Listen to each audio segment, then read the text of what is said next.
और आगे बढ़ता है, सारे वैज्ञानिक उसी प्रयोगशाला में बैठकर अपनी ताली बजाते हैं। लेकिन यदि कहीं पर जाते जाते आगे अपने लक्ष्य को हासिल नहीं कर पाया, तो मेरे बहनों भाइयों, अपने वैज्ञानिकों को रोते हुए प्रत्यक्ष अपनी आंखों से देखा है। कुछ वैज्ञानिकों को तो चीख चीख कर रोते हुए मैंने देखा है। वैसे ही चंद्रयान 2 जब सबसे पहले छोड़ा गया था, तो चंद्रयान 2 ऊपर तक गया। हमारे वैज्ञानिक बहुत खुश हुए कि हम जिस लक्ष्य को हासिल करना चाहते हैं, चंद्रमा तक हम जिस चंद्रयान को ले जाना चाहते हैं, वह वहां पहुंच कर रहे हैं। लेकिन बीच में ही कोई ऐसी अड़चन पैदा हो गई कि उस लक्ष्य को हासिल नहीं कर पाए। वैज्ञानिक हताश हो गए। मोदी जी को जानकारी प्राप्त हुई, मैं भी उसका साक्षी हूं। चटपट वह सीधे बंगलौर गए और वहां जाकर वहां के वैज्ञानिकों से उन्होंने भेंट की और वैज्ञानिकों का पीठ थपथपाया, सीने से लगाया, उनकी हौसला अफजाई की। और उसके बाद आपने देखा कि हमारे देश के वैज्ञानिकों ने साल 1.5 साल के अंदर ही वह करिश्मा कर दिया। जब चंद्रयान 3 बनाकर जब उन्होंने छोड़ा, तो चंद्रमा के दक्षिणी ध्रुव पर उसका लैंडर उतरने में पूरी तरह से कामयाब हो गया। और अब आप सोचते होंगे कि दुनिया के बहुत सारे देश हैं जिन्होंने इस प्रकार से चंद्रयान भेजा होगा चंद्रमा पर, और उनका भी लैंडर वहां उतरा होगा।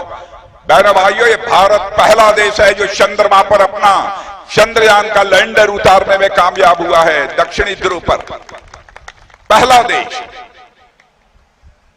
इसलिए मैं कह रहा हूं कि सारी दुनिया में भारत के प्रति धारणा कितनी तेजी के साथ बदली। धन दौलत के मामले में भी यदि मैं आपको बतलाऊं, जब 2004 में डॉक्टर मनमोहन सिंह जी प्रधानमंत्री थे, कांग्रेस की सरकार थी, तो उस समय हमारा भारत दुनिया के देशों में धन दौलत के मामले में 11वें स्थान पर खड़ा था। 10 वर्षों तक वह प्रधानमंत्री रहे, लेकर वह 5वें स्थान पर आज पहुंच गया है। दुनिया के बड़े बड़े अर्थशास्त्री, बहुत सारी वित्तीय संस्थाएं, फाइनेंशियल फर्म्स अब इस बात का दावा कर रही हैं कि भारत सारे विश्व की सबसे तेजी से आगे बढ़ती हुई अर्थव्यवस्था है। और ऐसे ही भारत आगे बढ़ता रहा तो 2027 यानी आज के 2.5-3 साल के बाद ही भारत धन दौलत के मामले में दुनिया के 3 देशों की कतार में आकर खड़ा हो जाए। और मेरी बात आप सुन लो बहनों भाई, मैं केवल आपकी हौसला अफजाई के लिए बात नहीं कह रहा हूं। सार्वजनिक सभाओं को भी मैं संबोधित करता हूं। मुझे याद नहीं है कि जब से मैं जानने योग्य हुआ हूं कभी जनता से मैंने झूठ बोला हो। लंबे समय से मैं सरकारों में रह चुका हूं। मैं विश्वास के साथ कह रहा हूं, जितनी तेजी के साथ भारत हमारा आगे बढ़ रहा है, इस भारत को 2070 आते आते दुनिया का सबसे धनवान देश बनने से दुनिया की कोई ताकत हमको रोक नहीं सकती।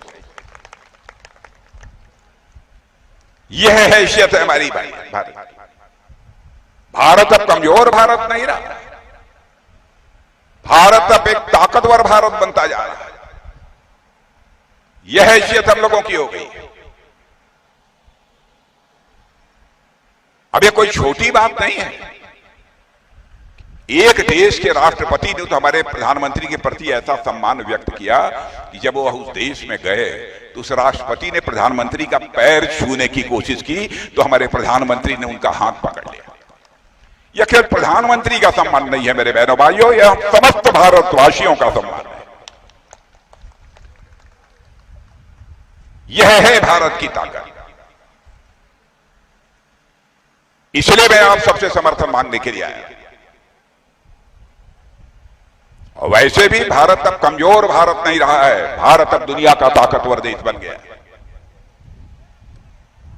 पहले जो चाहता था वह भारत को आंख दिखा देता था, लेकिन आज भारत की वह हैसियत नहीं है कि जो चाहे आंख दिखाकर निकल जाए।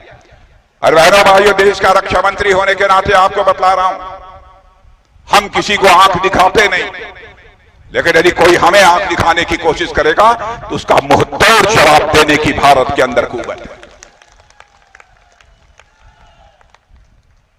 देश के सेना के जवानों के शौर्य और पराक्रम पर हम समस्त भारतवासियों का पूरा भरोसा है। जो कुछ भी पिछली घटनाएं हुई हैं उसमें करिश्मा किया है हमारे देश के जवानों ने।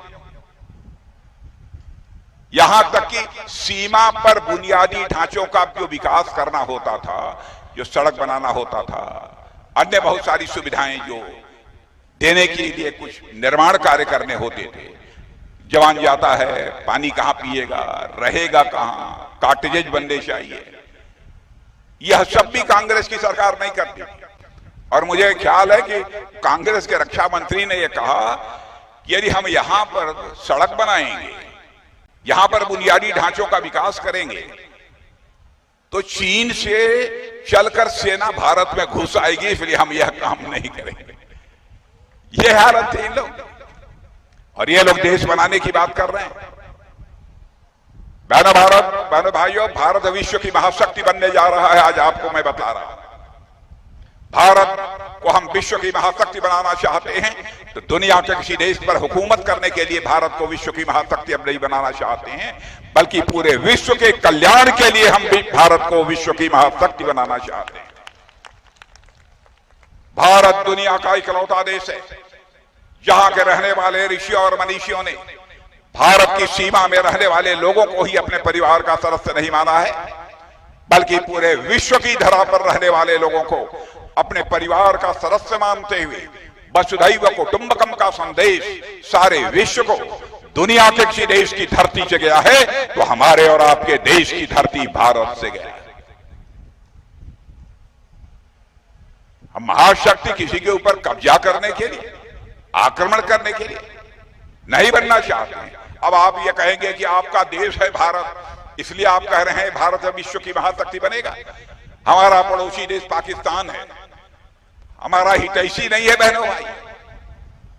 वैसे हम लोग तो चाहते हैं जिंदगी में दोस्त बदल जाते हैं लेकिन पड़ोसी नहीं बदलते, इसलिए हर पड़ोसी के साथ अच्छे रिश्ते होने चाहिए। लेकिन पाकिस्तान हमारा ऐसा पड़ोसी है, हम लाख अच्छे रिश्ते बनाने की कोशिश करते हैं, उसकी बात ही समझ में नहीं आती। जब होता है तब वो बराबर जो है नापाक हरकतें इधर उधर की करता रहता है। लेकिन बहनों भाइयों, वहां के एक एमपी साहब, जैसे यह एमपी साहब हमारे कृष्णपाल जी गुजर है, फजलुर रहमान उनका नाम है, हमारे नौजवान इसको नेट पर जाकर देख सकते हैं। फजलुर रहमान ने आज के कुछ दिनों पहले पाकिस्तान की संसद में बोलते हुए यह कहा कि भारत विश्व की महाशक्ति बनता जा रहा है और पाकिस्तान अपनी बर्बादी को बचाने के लिए दुनिया के सामने हाथ फैलाकर भीख मांग रहा है। मेरे बहनों भाइयों, यह हालत है हमारे पड़ोसी देश। साथ ही बने दोनों देश, एक ही देश था, लेकिन आज भारत इतना तेज आगे बढ़ गया। उनके सांसद, उनकी संसद सदस्य में यह बात बोल रहे हैं।